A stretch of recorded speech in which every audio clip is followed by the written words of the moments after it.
Hey guys, this is Abdul Basit and welcome to another episode of Invent Peers।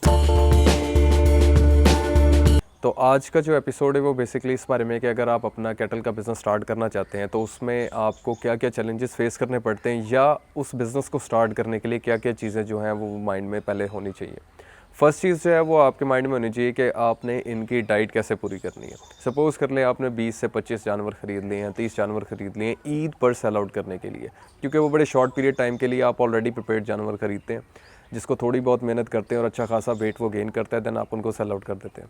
उसके लिए आपको बहुत ज़रूरी है कि आपने उनकी डाइट मैनेज करनी है, उनकी प्रॉपर A to Z जितने दिन भी आपने उनका डाइट प्लान बनाया होना चाहिए पहले से कि क्या उनको खिलाना है, और वो प्लान होना बहुत ही ज़्यादा ज़रूरी है। क्योंकि अगर आप 1 से 2 महीने भी शॉर्टफॉल कर जाते हैं और उनको नॉर्मल ही डाइट पे रखते हैं तो वो उस तरीके का वेट नहीं गेन करेंगे और जो प्रॉफिट मार्जिन है वो बहुत ज़्यादा कम हो जाते हैं। इसका डिफरेंस यहाँ से बताया जा सकता है कि अगर आप अपने जानवर को अच्छी डाइट प्रोवाइड करते हैं 1 से 1.5 महीने के दौरान, तो वो 1 से 1.5 मन डेली बेसिस के ऊपर 1 से 1.5 kg वेट गेन करने की सलाहियत रखता है। और जब ईद आती है तो वो एक अच्छा खासे वेट पे आपको अच्छा खासे पैसे भी छोड़ जाता है। मतलब 20K से स्टार्ट होते हैं और 50K तक आपको आराम से वो जो पैसे हैं वो सेव कर जाता है एक जानवर। सेकंड जो चीज़ है वो ये है कि आपने देखना है मेडिकली इनका ख्याल रखा जा रहा है कि नहीं। मतलब इनको 2 से 3 तरह की वैक्सीनेशन की जाती है ताकि इनको बीमारियां ना लगे, और वो वैक्सीनेशन एक वेटनरी डॉक्टर जो है वो ईजिली मॉडरेट करके बता सकता है। वीकली आपने कोशिश करनी है कि वो डॉक्टर विजिट पे कर जाए। उससे ये होता है कि एक डाउट जो होता है वो क्लियर हो जाता है कि कोई जानवर बीमार तो नहीं है या उनको कोई किसी किस्म का इशू तो नहीं है, तो वो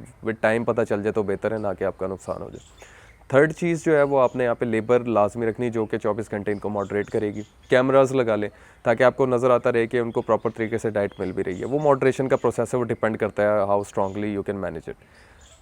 जो लास्ट पॉइंट है वो यही है कि जो आपने जानवर ख़रीदने हैं वो किस पॉइंट पे ख़रीदने हैं। देखिए जी, आप जो भी मंडी के अंदर जानवर ख़रीदना चाहते हैं उसके लिए एक प्रोफेशनल बंदा आपके साथ होना बहुत ज़रूरी है, क्योंकि आपको बहुत से जानवर जो हैं वो वहाँ पे फ्रॉड बहुत ज़्यादा होता है और बहुत ही क्रिटिकल प्रोसेस होता है वो।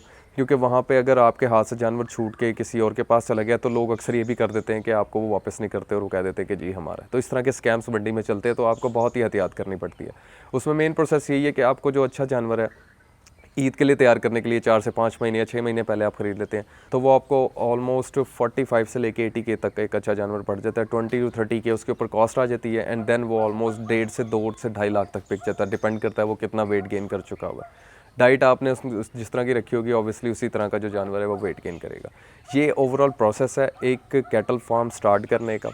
और ये सेल आउट आप सिर्फ ईद पे नहीं कर सकते, आप चाहें तो डिफरेंट किस्म के स्लॉटर हाउसेस में भी सेल आउट कर सकते हैं। वहाँ पे बेसिकली मीट के हिसाब से आपका जानवर बिक जाता है। इन केस अगर ईद पे नहीं बिकता तो स्लॉटर हाउस की ऑप्शन आपके पास अवेलेबल होती है, तो वहाँ पे भी मीट के हिसाब से आपका जो जानवर है बिक सकता है, और ईद के ईद भी आपका जानवर बिक सकता है। नॉर्मली आपका मीट के हिसाब से जाता है और ईद पे ऑब्वियसली आपको एक अच्छी खासी अमाउंट मिल जाती है, क्योंकि डिमांड बहुत ज़्यादा होती है और जो जानवर जितना खूबसूरत होता है, जितना अच्छा उसने वेट गेन किया होता है, उस हिसाब से आपको पैसे भी मिलते हैं। तो I hope you have learned a lot from this video and hope to see you in the next one as well.